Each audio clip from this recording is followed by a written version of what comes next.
আচ্ছা, এই বিষাক্ত ছেলেকে ইরানের ভিডিওর জন্য গ্রেপ্তার করা হয়েছে। মানে আমাদের এখানে কোনো মানুষের বাক স্বাধীনতা নেই? দেখুন, এটা তো সত্যি যে খামেনির শাসনে ইরানের নারী স্বাধীনতা নিয়ে একাধিক আন্দোলন হয়েছে। ইরানে যদি কোনো মহিলা বোরখা ছাড়া রাস্তায় বের হয় বা কোনো মহিলা যদি ফুটবল ম্যাচ দেখে ফেলে ভুল করে, তাহলে তাকে সেখানকার মোরালিটি পুলিশ গ্রেপ্তার করে। এমনকি বিগত কয়েক বছরে মাহসা আমিনি, হোয়াইট ওয়েডনেসডের মতো আন্দোলন দেখা গেছে সেখানকার এই কঠোর আইনের বিরুদ্ধে। এখন আবার এই খামেনির মৃত্যুতে ইরানের অসংখ্য মানুষ উদযাপন করছে, সেলিব্রেট করছে। কিন্তু প্রহ্লাদ মাইতি, যিনি বিষাক্ত ছেলে নামে পরিচিত, তিনি ঠিক কি বলেছে দেখো, সে 4-5 হাজার কিলোমিটার দূরে ইরান, সেখানকার একটা দুষ্কৃতি সৃষ্টিকারী, জঙ্গি সৃষ্টিকারী আয়াতুল্লাহ আলী খামেনিকে ইসরায়েল এবং আমেরিকা যৌথভাবে এয়ার স্ট্রাইক করে পুটকি মেরে দিয়েছে। তার জন্য নাকি এরা ভারতবর্ষের মাটিতে দাঁড়িয়ে কান্নাকাটি করছে, পথ অবরোধ করছে। যারা শোক পালন করছে বা যারা প্রতিবাদ মিছিল করছে তাদের বিরুদ্ধে সে বলেছে, ভারতবর্ষের মাটিতে কাদেরকে আমরা খাওয়াচ্ছি পড়াচ্ছি সেটাই বুঝতে পারছি না ভাই। লিটারেলি আমরা দুধ কলা দিয়ে কালসাপ পুষছি। মানে ভাবতেও অবাক লাগছে কোন ক্ষয়ের ছেলেগুলো এই ভারতবর্ষের মাটিতে আছে।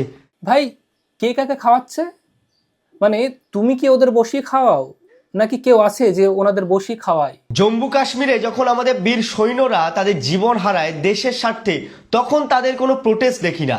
পেহেলগামে যখন আমাদের 26 জন হিন্দুকে বাছাই করে নিহত করা হলো, তখন তাদের কোনো প্রোটেস্ট দেখলাম না।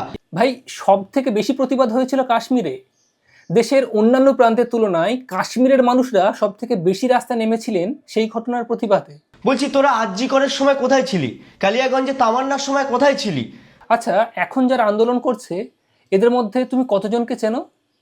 তুমি কি করে জানলে যে আরজি কর আন্দোলনে এরা কেউ সেই ভিড়ে ছিল না? কিন্তু এই সমস্ত ক্ষয়ের ছেলেদের দেখো, ছি ছি ছি, সালা জাস্ট এদের জুতোতে হবে, জুতিয়ে না এই দেশ থেকে ওপারে ছুঁড়ে মারতে হবে, হয় বাংলাদেশে না পাকিস্তান। দূর হয়ে যায় না ভাই, আমাদের দেশ থেকে এই জঞ্জালগুলো যত দূর হয়ে যাবে তত আমাদের জন্য ভালো। আমাদের দেশ মানে দেশটা ওদের নয়? দেখুন, খামেনির মৃত্যুর প্রতিবাদ মানে সেটা ইরান দেশের প্রতি প্রেম নয়। খামেনি আয়াতুল্লাহ পদ পেয়েছিলেন, মানে শিয়া ধর্মের সর্বোচ্চ নেতা। খামেনি শুধু দেশের নেতা নয়, ধর্মের নেতাও। আর তার হত্যায় যে গোটা বিশ্বের শিয়া সম্প্রদায়ের মানুষ প্রতিবাদ করবে সেটাই কিন্তু স্বাভাবিক। কাল যদি পোপ বা অন্য কোনো ধর্মগুরুকে হত্যা করা হয়, তখন যেমন গোটা বিশ্বজুড়ে প্রতিবাদ হবে, এখানেও কিন্তু সেটাই হচ্ছে।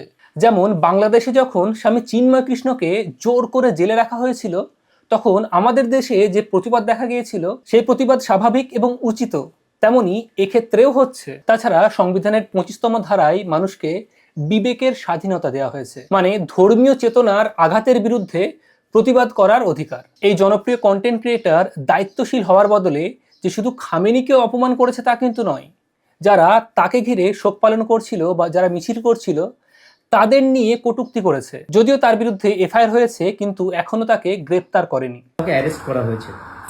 সত্যি বলতে আমাকে অ্যারেস্ট করা হয়নি। মনে রাখবেন, বাক স্বাধীনতা মানে কিন্তু অপমানজনক কথা বলা নয়।